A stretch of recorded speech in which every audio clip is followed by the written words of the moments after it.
여러분, 벌써 오늘이 6월 마지막 주입니다. 1년 12달 중에 절반이 오늘 지나가는 날입니다. 참 시작이 엊그제 같은데 너무 빨리 지나가는 것 같습니다. 여러분들은 어떠세요? 세월이 너무 천천히 가요 하시는 분 혹시 계신가요? 이런 분들은 아직 젊어서 그렇습니다. 근데 시간이 너무 빨리 가요 이런 분들은, 여러분, 인생은 나이가 지나가는 속도랍니다. 그래서 30 되신 분들은 시간이 30km로 가고 50 되신 분들은 50km로 간다, 뭐 그런 얘기가 있습니다. 지난 반년 우리는 이제 아직도 끝나지 않은 코로나의 상황과 싸우면서 이렇게 지나왔고, 또 지난 반년 우크라이나와 러시아 간의 전쟁 때문에 물가는 하늘 높은 줄 모르고 올라가는 그런 급변의 시대, 그런 상황 속에 살아왔습니다. 우리 대한민국은 대통령도 바뀌었고 또 여러 정책도 바뀌고 참 변화가 너무나 많은 그런 시대를 살고 있습니다. 그렇게 살아왔는데 벌써 1년 중에 반이 지나갔습니다. 그 마지막 주일이 바로 오늘입니다. 오늘 이 주일에 저와 여러분들에게 하나님이 틀림없이 하시고자 하시는 말씀이 있는 줄로 믿습니다. 아멘, 아멘. 그래서 여러분, 주님 저에게 말씀해 주세요. 제가 마음의 문을 활짝 열고 오늘 듣겠습니다, 이런 마음 가져주시기 바랍니다. 할렐루야. 달력으로 치면 오늘 6월달 달력 오늘 찢어내는 날이죠. 물론 한 3, 4일 남았지만 마지막 주일입니다. 여러분, 우리가 지금 쓰는 달력이 태양력이죠, 그죠? 양력이에요. 그런데 우리 민족이 과거에는 어떤 달력을 썼죠? 음력을 썼어요. 음력. 그래서 저도 음력 생일이 있고 그 음력 생일을 양력으로 환산해서 생일을 해요. 우리가 음력을 쓰듯이 이스라엘 백성들은 무슨 달력을 썼냐 하면 유대인들의 달력이다. 그래서 유대력이라는 달력을 썼어요. 유대력.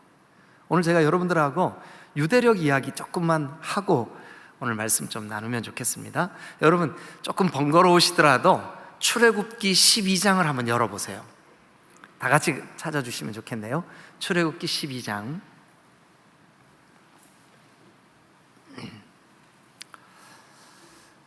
자, 구약 성경 98페이지, 저 성경 창세기 다음에 있습니다. 맨 앞쪽에 있습니다. 창세기, 출애굽기.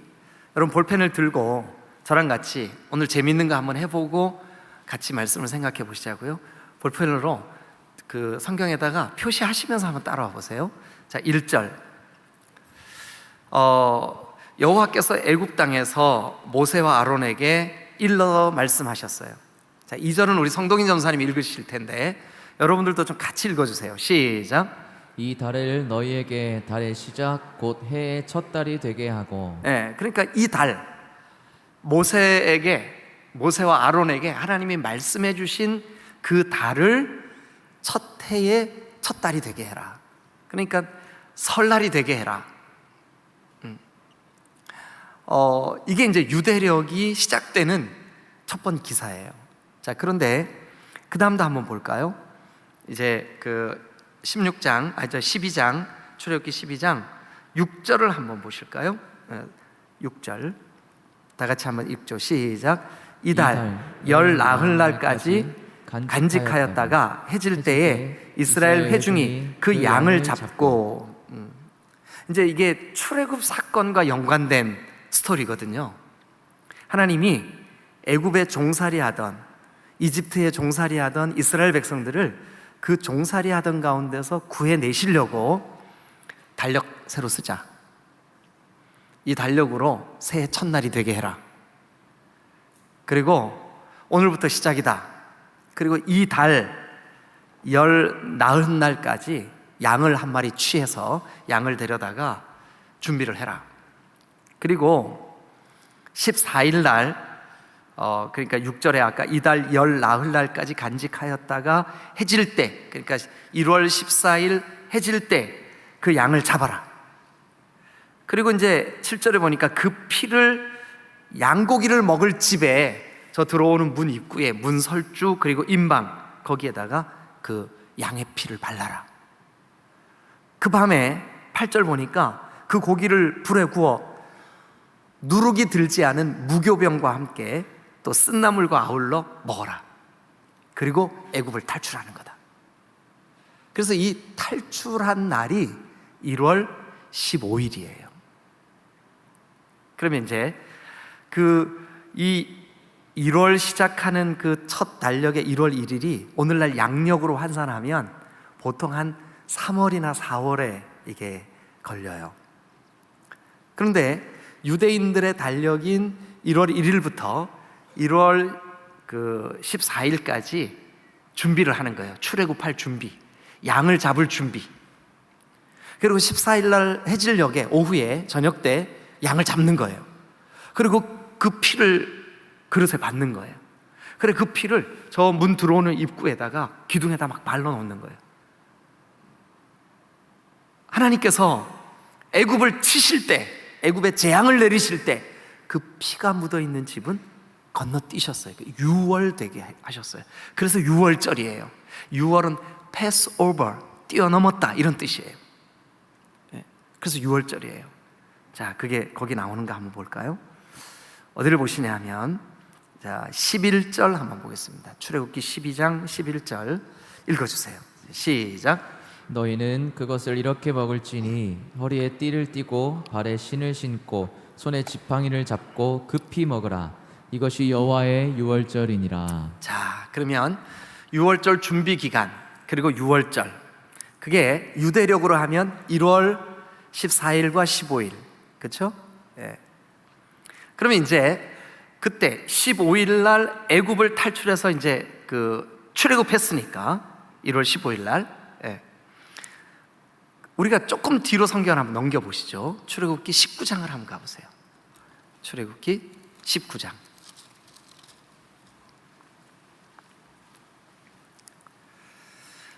자, 19장을 펴놓으시고 저를 한번 쳐다보세요. 이제 정리를 좀 해드려야 여러분들이 안 헷갈리실 것 같아서. 자, 그러면 유대인들이 사용하는 유대인들의 달력을 유대력이라 그러는데 그 달력은 모세와 아론에게 명령할 때 1월 1일이 시작됐다고요. 근데 1월 1일부터 10일까지 시간이 지난 10일쯤 됐을 때 양을 한 마리 취해서 준비를 해라. 그리고 14일 날 해질녘에 그 양을 잡아라. 그리고 그 양의 피를 받아가지고 14일 날 저녁 때 그 양고기를 먹을 집 들어가는 입구에 문설주에 다 발라놔라. 그러면 하나님이 애굽을 심판하시는 그 재앙의 날 그 피가 발려져 있는 그 집은 유대인들의 집이구나, 내 백성이구나 하고 하나님이 뛰어넘으실 거다. 그 뛰어넘는 게 페사흐라고 하는 히브리 말인데 영어로 Passover, 뛰어넘었다. 한문으로 쓰면 유월되었다. 그래서 그날을 우리가 뭐라고 부르냐 하면 유월절이라고 부르는 거예요. 그러면 유월절이 이제 여러분들의 이해로 유대력 몇 월 며칠일까요? 1월 15일. 그러면 거기 출애굽기 19장 1절로 한번 가보세요. 출애굽기 19장 1절.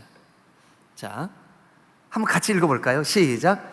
이스라엘 자손이 애굽 땅을 떠난 지 3개월 되던 날 그들이 시내 광야에 이르니라. 그 3개월의 동그라미 한번 쳐보세요.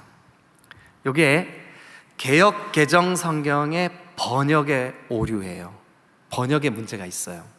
혹시 여러분 중에 영어 성경 그 NLT나 또 영어 성경 그 CEV 이런 성경 갖고 있는 분들은 그게 2달이 지난 후라고 번역돼 있을 거예요. 그죠? 그러면 성경이 다른가? 왜 이렇게 돼 있지?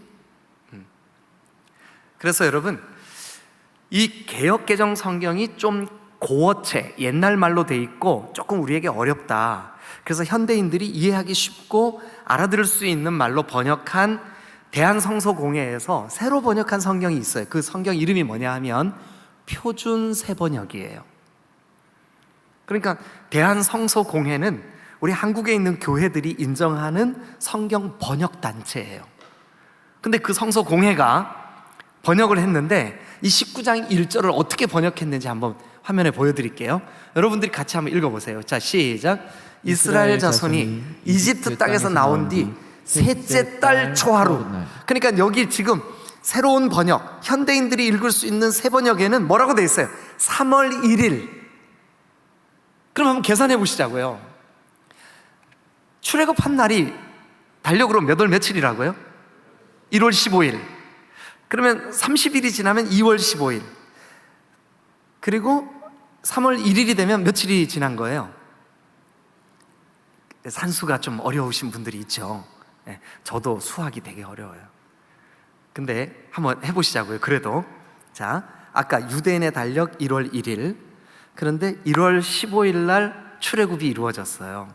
그로부터 3월 1일이 됐네요. 그러니까 1월 15일이니까 2월 15일이면 30일, 2월 말일이면 45일, 3월 1일, 그죠? 45일이 지난 거예요. 이해가 되셨습니까? 네, 45일이 지났어요. 자, 45일이 지난 그 다음의 이야기를 19장 3절 한번 보시죠. 모세가 하나님 앞에 올라갔어요. 어디로 올라갔냐면 시내산으로 올라갔어요. 올라가니 여호와께서 산에서 그를 불렀어요. 모세야, 너는 이같이 야곱의 집 이스라엘 자손들에게 가서 말해라. 그러면서 이제 하나님께서 모세에게 말씀을 들려주셨어요. 19장 7절 한번 가보시죠. 여러분 지금 다 펴놓으셨죠? 같이 읽어주세요. 자, 시작. 모세가 내려와서 백성의 장로들을 불러 여호와께서 자기에게 명령하신 그 모든 말씀을 그들 앞에 진술하니. 모세가 산에 올라가서 하나님이 자기에게 주신 말씀을 그대로 장로들에게 진술했어요. 그래서 장로들이 큰 마음으로 준비했어요. 그래가지고 어떻게 됐냐면 17절 한번 가보죠. 11절 한번 가보겠습니다. 11절. 준비하게 하여 몇째 날을 기다리래요? 셋째 날을 기다리래. 그러면 자, 다시 계산할게요. 출애굽이 이루어진 날이 유대력으로 몇 월 며칠? 1월 15일. 그로부터 45일이 지났으니까 3월 1일. 그리고 이제 모세가 산에 올라가서 하나님한테 말씀을 받았어요. 그리고 그날부터 셋째 날이니까 출애굽한 지 며칠이 지난 거예요. 마스크 써서 여러분 누가 대답하는지 안 보여요. 며칠이 지난 거예요? 그러면 48일이 지난 거죠. 48일. 네. 그리고 난 다음에 이제 어디를 보시냐면 16절을 다시 한번 보세요. 16절. 출애굽기 19장 16절. 여러분 지금 동그라미 치시면서 따라오시고 있죠? 네, 동그라미 치면서. 자, 16절. 셋째 날 아침에.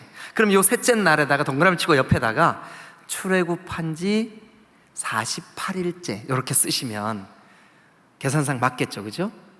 출애굽한 지 48일째 셋째 날. 읽어주세요. 시작. 셋째 날 아침에 우레와 번개와 빽빽한 구름이 산 위에 있고 나팔 소리가 매우 크게 들리니 진중에 있는 모든 백성이 다 떨더라. 하나님이 왜 우레와 번개와 빽빽한 구름으로 산을 가리고 백성들이 다 보고 듣고 인지할 수 있도록 하나님의 나타나심을 그렇게, 그러니까 이 하나님의 나타나심은 전 국민에게 전부 다 알게 하신 거예요. 그래서 백성들이 다 모든 백성이 떨더라 그랬어요. 모든 백성이 떨더라. 자, 그리고 그날 모세에게 모세야 너 혼자 따로 올라와. 그래서 어디로 불러 올리시냐 하면 25절 한번 봅니다. 25절. 모세가 백성에게 내려가서, 그러니까 모세는 어디 있었던 거예요? 산 꼭대기에. 거기서 뭐 했던 거예요? 하나님의 말씀을 받은 거예요. 그럼 백성이 내려와서 할 일이 뭘까요? 말씀을 선포하는 거예요. 그게 바로 출애굽기 20장이에요. 자, 그러면 이제 잠깐 저를 한번 쳐다보세요. 여러분, 목사님 우리 알아들었어요. 그만 반복하세요. 근데 지금 못 알아들은 분이 2분 계세요. 그래서 제가 해야 돼요. 자, 한번 정리 한번 해보시자고요. 유대인들이 사용하는 달력 이름이 뭐라고요? 유대력. 하나님께서 모세와 아론에게, 아론아, 모세야, 유대인들의 달력 새로 쓰자. 1월 1일 해라. 그로부터 15일이 지났어요. 그래서 1월 15일 날 무슨 일이 벌어져요? 종살이하던 애굽에서 구출해내는 거예요. 그래, 이 구출해낸 그 날을 무슨 날이라 그런다고요? 유월절이라 그런다고요. 근데 그 유월절로부터 45일이 지났을 때 이스라엘 백성들은 어디에 와 있었을까요? 출애굽해서 광야를 지나가지고 시내산 앞에 와 있어요. 시내 광야에. 근데 그 산 아래 장막을 치고 있는 이스라엘 백성들에게 하나님이 모세야, 산으로 올라와라. 올라와서 3일 동안 하나님과 함께 교제했어요. 그리고 내려온 그날 우레소리, 막 거대한 어떤 구름, 그리고 막 그 번개, 이제는 뭐 아무도 이렇게 아니다 할 수 없을 만큼 분명하게, 그래서 모든 백성이 덜덜 떨 만큼 강력하게 하나님이 내가 하나님이다. 근데 그날이 출애굽한 지 며칠째라고요? 48일. 예. 자, 근데 그 시내산이 2285m예요. 2285m. 모세 당시의 나이가 몇이었을까요? 80세. 노인분이 지팡이를 짚고 그 2285m를 올라가려면 시간이 얼마나 걸릴까요? 등산로도 없어. 나무 한 그루 없어. 노인이 올라갔어요. 하루 종일 걸린 거예요. 거기서 말씀을 받았어요. 그리고 내려왔어요. 내려오는데 얼마나 걸렸을까요? 하루 종일 걸린 거예요. 우리가 그냥 계산해보는 거예요. 이건 성경에는 없지만 48일에다가 올라가는데 하루, 내려오는데 하루, 이틀을 더하면 며칠일까요? 50일. 그러니까 출애굽한 날로부터 50일이 지났다. 5번에 10번이 지났다. 그래, 50일이 지났다. 그래서 오순절이라 그러는 거예요. 그 오순절 날 무슨 일이 있었느냐? 하나님이 모세에게 말씀을 주신 거예요. 그것을 우리는 뭐라 그러냐 하면 십계명이라 그러는 거예요. 십계명. 자, 출애굽기 20장을 한번 펴보세요. 하나님이 이 모든 말씀으로 말씀하여 이르시되, 이렇게 시작된 출애굽기 20장이 바로 시내산에서 하나님으로부터 직접 받은 하나님의 말씀이에요. 그러면 출애굽한 날로부터 50일째 되는 이 날은 이스라엘 백성들에게는 오순절, 즉 하나님의 말씀 받은 날, 하나님의 계명 받은 날, 하나님께서 주시는 율법을 받은 날. 그러니까 말씀을 받았다라고 하는 말은 이제부터 너희는 진정한 내 백성이야. 왜냐하면 하나님의 말씀이 그들 속에 있으니까. 그렇죠? 예. 7일이 7번 지났다. 7 곱하기 7이 얼마죠? 7, 7이 59요? 7 곱하기 7, 49죠. 49일 다음에 그 다음 날이 며칠이에요? 50일. 그래서 그날을, 말씀 받은 날을 뭐라 그러냐면 오순절이라고도 하고 7일이 7번 지났다 그래서 77절이라고도 하는 거예요. 그날을 성경은 맥추절이라고도 해요.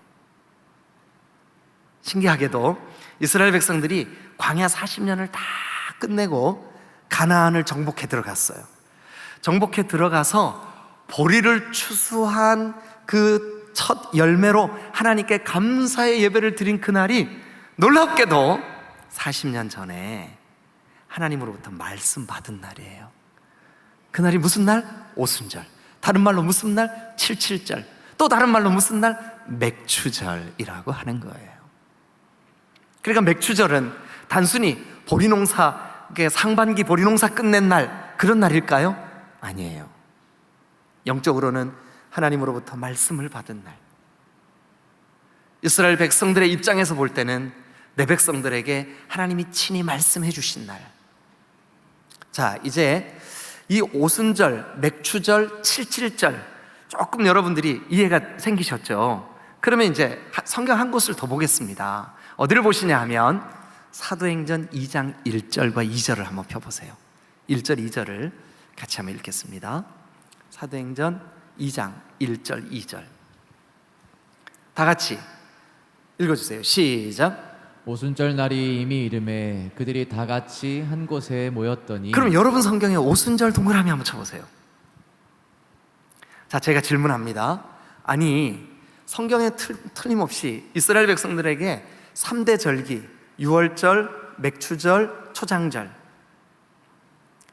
장막절, 이렇게 세 절기를 3대 절기라고 성경이 말씀하시는데 왜 맥추절이라고 안 그러고 여기 지금 사도행전 2장 1절에 무슨 절날이 이르렀다고 말씀하고 있어요?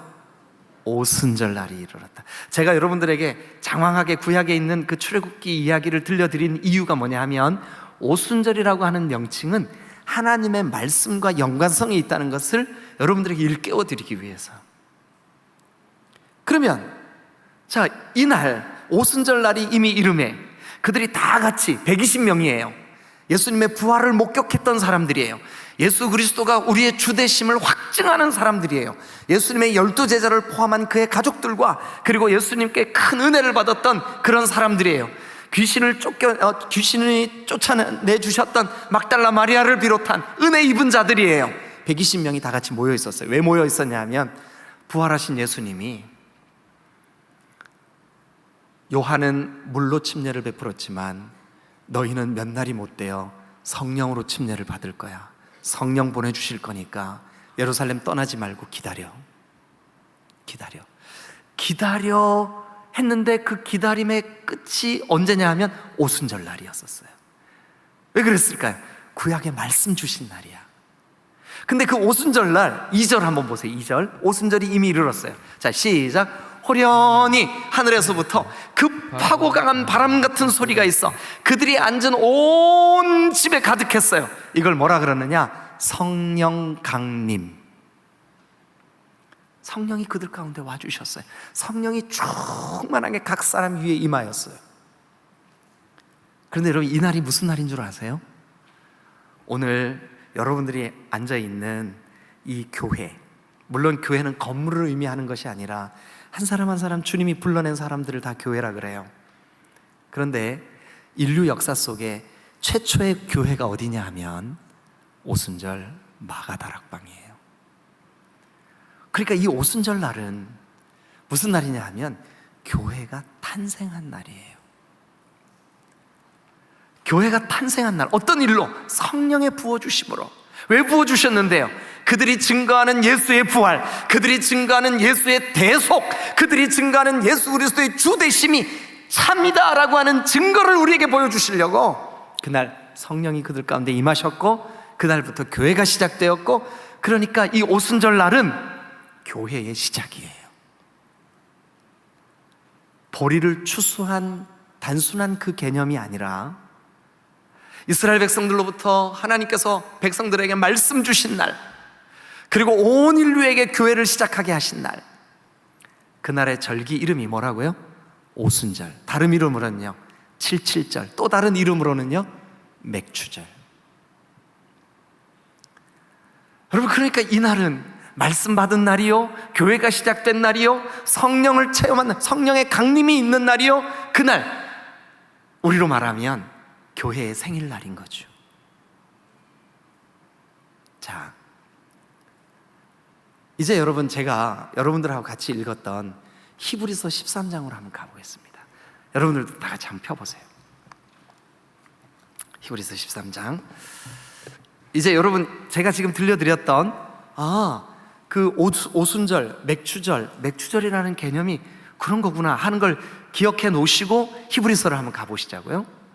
자, 먼저 히브리서 13장을 펴놓으시고, 히브리서는 누가 보냈는지 저자가 안 알려져 있어요. 근데 누가 받았는지 독자는 알려져 있어요. 누가 받았냐 하면 예수님을 주님으로 고백했기 때문에 핍박받는 사람들이에요. 예수님을 나의 구주로 영접했기 때문에 환난을 당하는 사람들이에요. 이 사람들은 예수를 믿는다는 이유로 옥에 갇혔어요. 이 사람들은 예수를 믿는다는 이유로 재산을 뺏겼어요. 이 사람들은 예수를 믿는다는 이유로 매를 맞았어요. 그래서 이 사람들 가운데 아직 예수님에 대해서 선명하게 깨닫지 못한 사람들은 예수님을 떠났어요. 안타까운 마음으로 이 히브리서를 쓰고 있는 저자가 그 환난당하는 그리스도인들에게 편지를 써서 보냈어요. 그 편지 내용이 히브리서예요. 그럼 우리의 기대 속에 핍박받는 성도들을 위하여 히브리서가 써졌구나, 그럼 그들을 위로하는 메시지가 있겠네, 이런 게 딱 떠오르죠. 그죠? 그럼 핍박을 당하고 있어요. 여러분들 중에 누군가 핍박을 당했어요. 우리 고석한 집사님께서 주일날 예배당에 나와서 예배드렸다는 이유로 옥에 갇혔어요. 제가 고석한 집사님한테 편지를 써요. 뭐라고 써야 말이 될까요? 집사님, 힘내세요. 예수님이 집사님을 꼭 붙들어 주실 거예요. 감옥 안에서도 이 믿음 잘 지키세요. 이래야 맞지 않을까요? 아니면 이 고난이, 이 환난이 집사님이 감옥에 갇힌 그 일이 오히려 변해서 복으로 바뀔 줄로 믿습니다, 뭐 이렇게 써야 맞지 않을까요? 그런데 여러분, 우리가 오늘 함께 본문으로 선택한 히브리서 13장 1절은 좀 요즘 아이들이 쓰는 말로 생뚱맞게 기록이 되어 있어요. 어떻게 기록되어 있나 한번 보실래요? 1절 이렇게 기록되어 있어요. 형제 사랑하기를 계속하고. 2절 뭐라고 되어 있나 한번 보세요. 손님 대접하기도 잊지 말고. 3절 뭐라고 되어 있을까요? 너희도 갇혀있는 자들, 함께 갇힌 자들을 생각하고. 또 4절 뭐라고 되어 있을까요? 모든 사람은 결혼을 소중하게 여기고. 아니, 핍박받는 사람들에게 보내는 편지치고는 그 내용이 핍박받는 사람을 위로할 목적으로 썼다는 흔적이 별로 안 보여. 그죠? 저도 여러분, 이 본문으로 여러분들에게 설교하려고 묵상을 하면서 좀 고민이 됐어요. 핍박받는 성도들에게 그 핍박받는 상황을 위로해 줘야지, 이게 왜 이런 말씀들로 써져 있을까? 그런데 그 다음 5절 중간부터 기록되어 있는 이 말씀을 통해서 그렇구나, 충분히 위로가 됐겠구나. 여러분, 감사는요, 우리의 상황과 환경을 이길 힘을 주시는 줄로 믿습니다. 감사는 아무나 하는 게 아니에요. 진짜 믿음이 있는 사람, 그 사람만 감사할 수 있어요. 환경에 어려움이 있고, 그리고 환난이 있고, 예수 믿는다는 이유로 내가 억울한 일을 당한다 할지라도 진짜 감사가 그 속에 있는 사람은 이 환경과 현실을 넉넉히 이길 줄로 믿으시길 축원합니다. 지난 6개월 우리 성도들 가운데도 코로나의 상황에, 코로나에 감염돼서 육체적인 질병 때문에 아픔을 겪었던 분들도 있어요.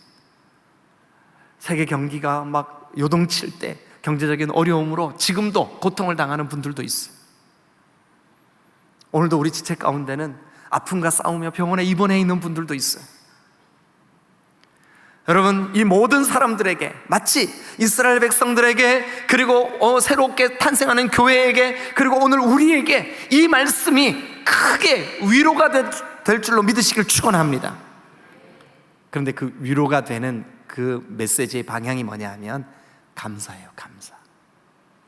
우리가 감사해야 될 이유,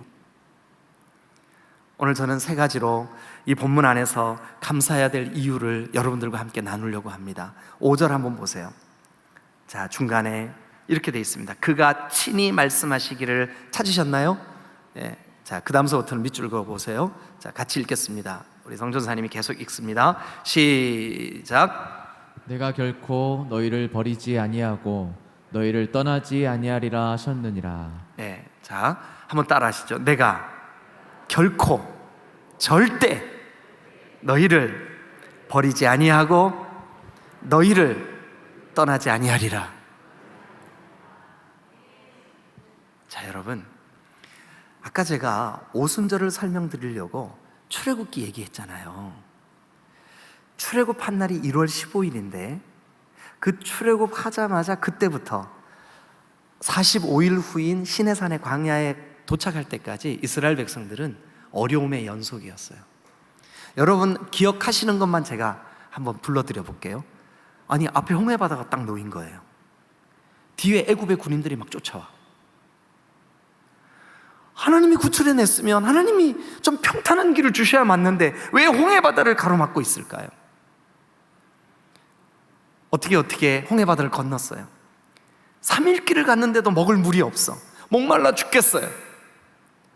왜 목마름을 허락하셨을까? 여러분, 그 광야 한가운데 있는데 아말렉이 쳐들어왔어요. 제가 지금 간단하게 소개드렸지만 지난 45일 동안 이스라엘 백성들은 제가 말씀드린 것보다 더 많은 사건과 더 많은 어려움들을 겪었어요. 그런데 여러분, 그거 아세요? 홍해가 앞에 가로막혀 있지만 하나님이 물을 가르신 줄로 믿습니다. 아말렉이 쳐들어왔지만 모세가 손을 들고 기도할 때 여호수아가 나가서 손 들고 기도하는 동안은 이기게 하신 줄로 믿습니다. 쓴물이 마라가 있었지만 이내 그 쓴물을 단물로 바꾸시고 엘림을 그들 앞에 펼쳐 보이신 줄로 믿으시길 축원합니다. 그러면 어려움이 왔어도 하나님은 그들을 떠났을까요? 안 떠났을까요? 안 떠났습니다. 그들이 부르짖어 하나님 우리 죽겠습니다 해도 하나님이 그들을 버리셨을까요? 안 버리셨을까요? 안 버리셨습니다. 광야의 삶이 고단해도, 광야의 삶이 어려움이 수시로 찾아와도 하나님은 한 번도 그들을 떠나거나 버리지 아니하셨습니다. 이 버리지, 내가 결코 너희를 버리지 아니하고 할 때 그 버리다라고 하는 말이 무슨 뜻이냐면 포기하다 혹은 두고 가버리다 이런 뜻이 있어요. 하나님의 백성들이 그들이 원망을 하고 불평을 할 때도 있었어요. 실제로 그들은 그렇게 했어요. 그러나 주님은 버리고 떠나지 않으셨어요. 그들을 포기하지 않으셨어요. 여러분, 우리가 지난 6개월 동안 수많은 일들을 겪었지만, 어려움들을 겪었지만 6월의 마지막 날 1년의 상반기를 되돌아보면서 하나님 앞에 우리도 동일한 은혜를 받고 있어요. 뭐냐 하면 하나님은 우리를 버리지도 떠나지도 아니하신 줄로 믿습니다. 상황과 환경에 어려움들이 있을 수 있지만 주님은 하나님의 말씀을 구체적으로 우리에게 주실 때까지, 이스라엘 백성들에게는 오순절이 찾아올 때까지, 그 하나님의 계명이 두 돌판에 들려진 채로 이스라엘 백성들에게 선포될 때까지 기억하십시오. 내가 너희를 버리지도 아니하고 너희를 떠나지도 아니하리라. 할렐루야, 할렐루야. 자, 우리가 감사해야 될 이유 첫 번째, 하나님이 지난 상반기 동안 1월부터 6월까지 버리지도 떠나지도 아니하셨기 때문에 저와 여러분들 감사해야 될 줄로 믿습니다. 두 번째, 그 다음 이제 여러분 우리가 6절을 한번 보겠습니다. 6절 다 같이 읽겠습니다. 시작. 그러므로 우리가 담대히 말하되 주는 나를 돕는 이시니 내가 무서워하지 아니하겠노라. 사람이 내게 어찌하리요 하노라. 자, 한번 따라합니다. 주는 나를 돕는 이시니. 여러분, 지난 6개월 코로나와 싸우며, 경제적인 어려움과 싸우며, 여러분들의 질병과 싸우며, 그런데 여기 성경에 보니까 그는 나를 돕는 이시니 내가 무엇을 무서워하겠느냐? 내가 무엇을 무서워하겠느냐? 사람이 어떻게 할 수 있겠느냐? 여러분, 하나님은 우리를 돕는 분이신 줄로 믿습니다. 이스라엘 백성들을 도우시려고 하나님이 말씀을 주셨습니다. 예수님을 구주로 영접한 사람들을 도우시려고 하나님이 성령을 오순절 바로 그날 그 마가다락방에 보내주신 줄로 믿습니다. 주님은 우리를 돕는 분이십니다. 그런데 그 돕는 분이 2022년도 상반기뿐만 아니라 하반기에도 우리를 도우실 줄로 믿습니다. 그런 의미에서 볼 때 다음 주일로 다가온 맥주감사절에 우리는 마음을 다해 하나님 나를 떠나지도 나를 버리지도 아니하실 뿐만 아니라 주님은 나를 돕는 이시니 내가 감사할 이유가 너무나 충분합니다. 믿으시면 크게 아멘. 이 정도 묵상을 했더니 1절이 깨달아지더라고요. 1절. 자, 히브리서 13장 1절로 한번 돌아가 보겠습니다. 거기 뭐라고 돼 있냐 하면 형제 사랑하기를 계속하고 이렇게 돼 있죠. 계속해라. 지금 이 사람들의 현실은 어떤데요? 예수 믿는 이유로 옥에 갇혔어요. 예수 믿는 이유로 매맞았어요. 예수 믿는 이유로 손해를 봤어요. 물질을 빼앗겼어요. 예수 믿는 이유로 고난을 당하고 있다고요. 그런데 너 정말 주님이 너를 돕는다고 믿어? 그러면 평소에 신앙생활 하던 그 모습 그대로 똑같이 해. 형제 사랑하기를 뭐 하래요?